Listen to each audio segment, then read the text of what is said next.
All right, real quick, we don't have a lot of time. Fast food joints got special tax breaks after the takeover. Their food got better, and it was cheaper than most of the stores. This was on purpose. This way, if people wanted to eat, they would do it there. Jacks and Hunters, they sometimes hang out on the Stings here. I thought this place was clean. It might be. I don't know. Maybe the mayor's just hungry or making an appearance. It could just be a coincidence. Stay calm, but be quick. The Second Continental Congress had started the Articles of Confederation government out of necessity. They needed to have this confederation in order to fight the war. They were also protecting the rights that they had thought that they were fighting for during the war. Now, there's going to be a lot of problems that are going to prove that the Articles of Confederation were not the best fit for the country. But when the immediate post-American Revolution time period started, we have a period of about 10 years where we have this Articles of Confederation in place. The new Constitution will try to address the flaws of the Articles, but it's important to understand why those flaws were there in the first place, because some of them were intended to be there. The Articles of Confederation were designed to have a weak central government because there was a fear of tyranny of another executive. There was a belief that a central government should not be the more powerful than the state governments, because they were fighting to preserve the rights of colonial assemblies. They wanted to have those strong colonial assemblies reflected in the Articles of Confederation. So states wrote their constitutions and they had very strong legislatures. They wanted to have the states with a majority of the power. They believed that sovereignty resided in the states, meaning the authority to govern came from the state level. So they didn't want a strong central government that would tell states what to do. The authority comes from the states, not the central government under the Articles of Confederation. Almost immediately, the Articles of Confederation proved that they were going to have a difficult time existing. Almost right away, the ratification of the Articles was delayed. The states didn't approve of them right away because there was a conflict between the states over land in the West. So the United States gained a lot of territory out in the West, all the way over to the Mississippi River, and all the states had competing claims on who controlled that land, which was important because there's a lot of money to be made by selling that land and renting that land. So there was a controversy over who controlled what territories. So the only real success that the Articles had, eventually the ratification went through when they developed a plan for how to handle the westward expansion, the westward land territories. And they passed something called the Land Ordinance and the Northwest Ordinance. The Land Ordinance decided how the land would be distributed, and the Northwest Ordinance set a precedent for how to create states. One interesting thing to note about the Northwest Ordinance is the first time that the federal government tried to prohibit the expansion of slavery into a territory. In fact, slavery was banned in the old Northwest Territory. That would be modern-day Ohio, Illinois, that region. The other interesting thing to note is that new states would come in as equals to the old states. There weren't going to be colonies. The only other real success that Articles of Confederation had was signing to the Treaty of Paris. But as soon as the Treaty of Paris was signed, it became almost immediately apparent that the Articles of Confederation were too weak to successfully hold these 13 new states together. Oh, this is not a good sign. Walked right up to Nina.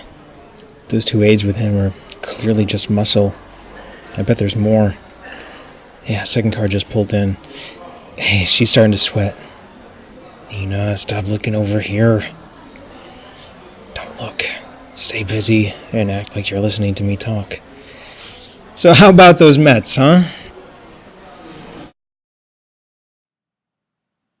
During the Articles of Confederation era, economic situation was very dire. The interruption of trade with Great Britain. Remember, Great Britain had a mercantilist policy. They refused to trade with the United States, so the economy was very bad. This led to a depression. Some Americans found it very difficult to pay off their mortgages, and one great example of this is in Massachusetts.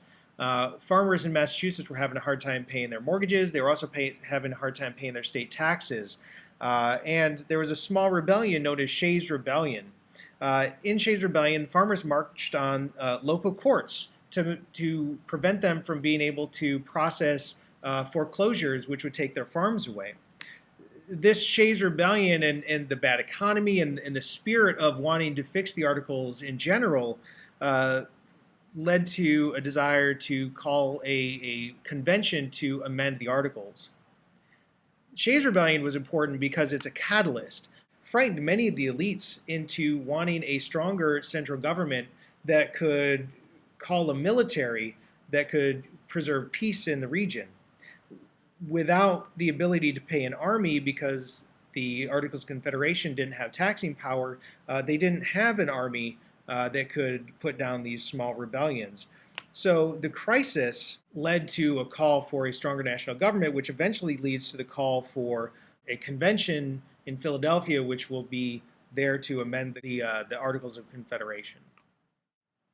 While the Philadelphia Convention was intended to simply amend the Articles of Confederation, it required unanimous approval to amend the Articles, and not all the states showed up. What quickly happened was the delegates to the Philadelphia Convention quickly threw out the idea of amending the Articles and wanted to write a whole new government from scratch. This is where we get the Constitution, and it's why it's called the Constitutional Convention. And one of the first things that they realized that they had to fix were the economic problems that led to the need for this Philadelphia Convention. One of the biggest issues economically was that the central government had no power to collect taxes. They had to ask the states for donations, and most of the states were unwilling to give that money to the central government. It had no power to field a military, and without a military, they couldn't put down the domestic disputes that were arising, like Shay's Rebellion. It also had no ability to kick off the British out of the forts on American soil, which were still being occupied. So they gave the central government the power to levy taxes, to collect taxes, so that they could maintain an army.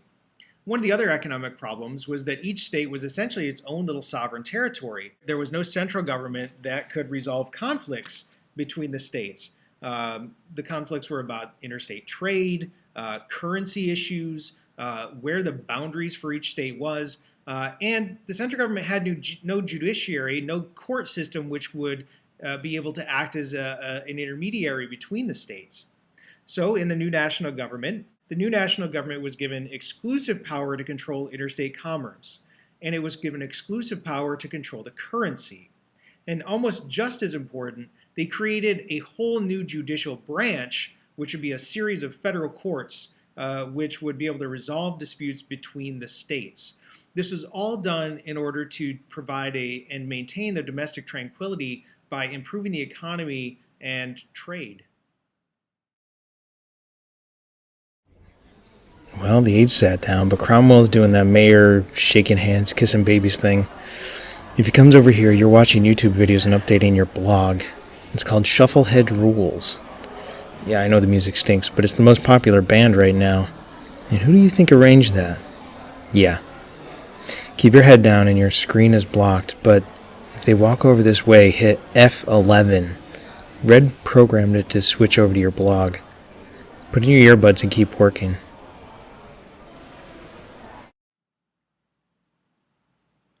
There are a number of diplomatic issues with the Articles of Confederation government as well. The biggest had to relate with the fact that there was no real power base for the national government. So the national or central government really had no way to negotiate with foreign powers.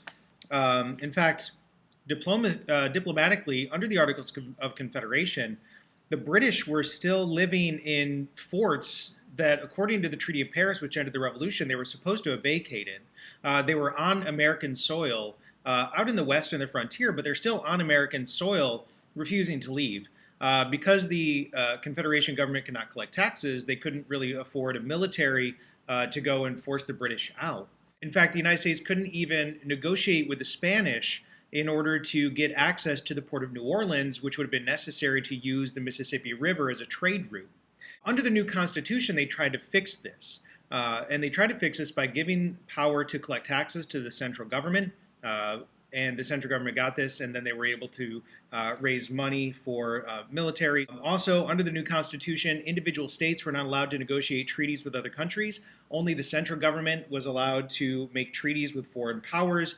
This way, there is one unified voice from the United States to negotiate treaties. The central government, therefore, had more ability to control international trade. One of the fears that the South had was a loss of slavery if the central government was able to negotiate treaties and to control international trade. So one of the compromises was that the federal government would not limit the international slave trade for 20 years. Interestingly enough, at the 20-year mark, the central government did ban the international slave trade in 1808. Nina keeps looking over here. The mayor's starting to try to see what she's looking at. Do you want another coffee? I'm gonna go up and introduce myself. This might get interesting. Now, when the Articles of Confederation were made, it was intentional that the central government was weak, but they quickly realized that there was a lot of problems with having a weak central government. One of the big issues that the Constitution tries to solve is this idea that the states refuse to acknowledge that authority and power could be held within the central government. So the Constitution came up with a plan known as federalism. Now, federalism is when you divide powers among national, state, and local governments. In this case, we're really concerned about national and state. Now, when they wrote the Constitution, they set aside delegated powers for the national government, things like declaring war, coining currency, things that only the central government can do. And then there are powers that only the states can do. Then there's other powers that they can share concurrently. These are things like collecting taxes, passing laws. So the system of federalism is a way to give the central government, which we'll now call a federal government, the ability to have some power and some ability to control the direction of the country. One of the other concerns that they had with the Articles of Confederation was that there was no real convenient way to change the Articles if there were problems. It took unanimous vote, so all 13 colonies, now states, would have to agree to any changes. This was very cumbersome and very difficult to get accomplished. In fact, at the Philadelphia Convention, Rhode Island didn't even show up, so they couldn't amend the Articles even if they wanted to. So what they did was come up with a system called the amendment process where three-fourths of the states would agree in order to amend the Constitution. Makes it a little bit easier to change the main document of the country. Another concern of the Philadelphia Convention, now the Constitutional Convention, was the actual structure of the Articles of Confederation government. The Articles was essentially one legislature. There was no executive and there was no judicial branch. It was just the legislature that was expected to pass the laws and carry them out. So there wasn't any single organization, entity, no president that was there to carry out the will of that National Congress. So there was also no judicial branch that could resolve disputes between states or interpret what the laws meant when people had a problem with it. So the Articles had no executive and no judicial branch. In the Constitution, the writers of the Constitution realized that there needed to be these two other branches. And what we get is often referred to as a separation of powers. You have the executive branch, which enforces the laws, Congress, which is the legislative branch, which passes the laws, and you have a judicial branch, which is there to both resolve disputes among the states and to interpret what the laws mean once they're passed. There was also a fear, right? The weak central government was based on a fear of the king, and then we go all the way back to the Declaration of Independence with that. So the Constitution tried to use this three-branch system in order to check the power of the others. So there was a fear of a strong executive. So they gave Congress powers that could check the power of the executive. And they gave the judicial branch powers to check both Congress and the executive. So we call this a system of checks and balances. That's the whole purpose of the three-branch government, so that no one branch is able to have too much power and become tyrannical. Well, here's another coffee. We sure do like caffeine around here. Look, Cromwell obviously suspects something. I can't have Nina implicated. She's too valuable as an asset.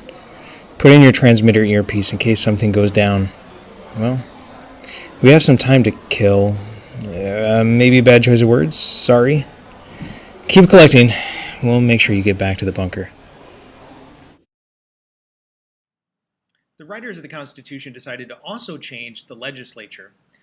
In the Articles of Confederation legislature, there was one house, and each state had one vote regardless of the size of the state. When they decided to scrap the articles, they decided to also reform the legislative branch. Virginia, a large state, came to the Constitutional Convention led by James Madison, and they wanted a radically different system. They wanted a two-house legislature, and in both houses, they wanted to apportion or decide the number of representatives for each state based on population. So larger states would have a larger say in the government, smaller states would have less say. Small states like New Jersey, they didn't like this, and they developed what's called the New Jersey Plan. They wanted to keep essentially the same structure as the Articles of Confederation government, where there'd be one house and one vote per state. This wasn't going to work for the large states. What ended up happening was a compromise was reached. It's called the Great Compromise, and they smushed those two plans together. Virginia, from the Virginia plan, they created the House of Representatives. We get a two-house legislature. The first is the House of Representatives, where larger states would have more representation than smaller states. And then they took the New Jersey plan and added the second house, which is called the Senate. And the Senate, there would be 2 votes per state, regardless of size. So what we get is a combination of both the Virginia and the New Jersey plan called the Great Compromise, and it's a system we basically have today. Once the system of the new legislature was decided upon, an interesting question arose. If the Virginia plan was going to be based on population, the question became, who counts towards population? The North had a population advantage if you count just the white population. So the South wanted to include their slaves in terms of population. And this causes a problem as well because they weren't allowing slaves to have any other sort of rights. The North didn't want to give the Southerners this political advantage because that means that the South would have an advantage in representation based on counting the slaves that didn't have any other rights. What they came to is an agreement known as the 3/5 Compromise. Now, in the 3/5 Compromise, for every 5,000 slaves, 3,000 would be counted towards population. This gave the South, at least up until the mid-1800s, a very distinct advantage in both the House of Representatives and in the Electoral College. The Electoral College was the system of electing the president.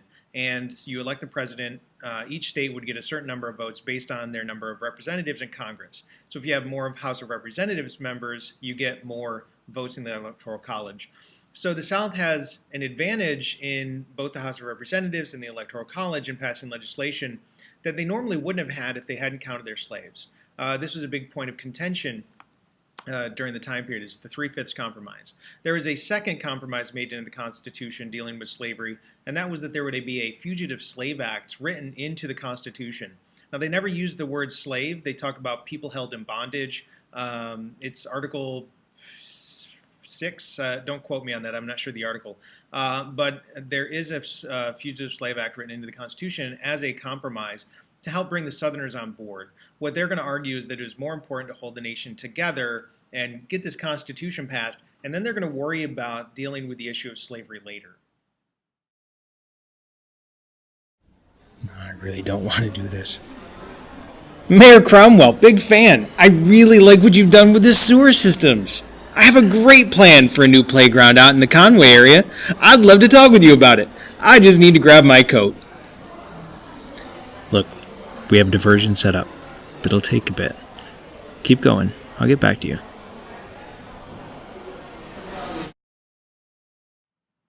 The Articles of Confederation government declared that the authority for the central government came from the state governments, and all the representatives were appointed by the state legislatures. So the central government wasn't seen as its own separate entity. It was seen as a representative of the states. In the new Constitution, they argue with the first 3 words of the Constitution, "We the people," that the Constitution was not did not get its authority from the states. It got it directly from the people themselves. This has a tie-in back to the old Declaration of Independence, where it talks about equality and the people providing the authority for the government, consent to the government. But the framers had, at best, an awkward relationship with the people. Because they had fought the American Revolution over the concept of no taxation without representation, they knew that they were going to have direct election within the central government.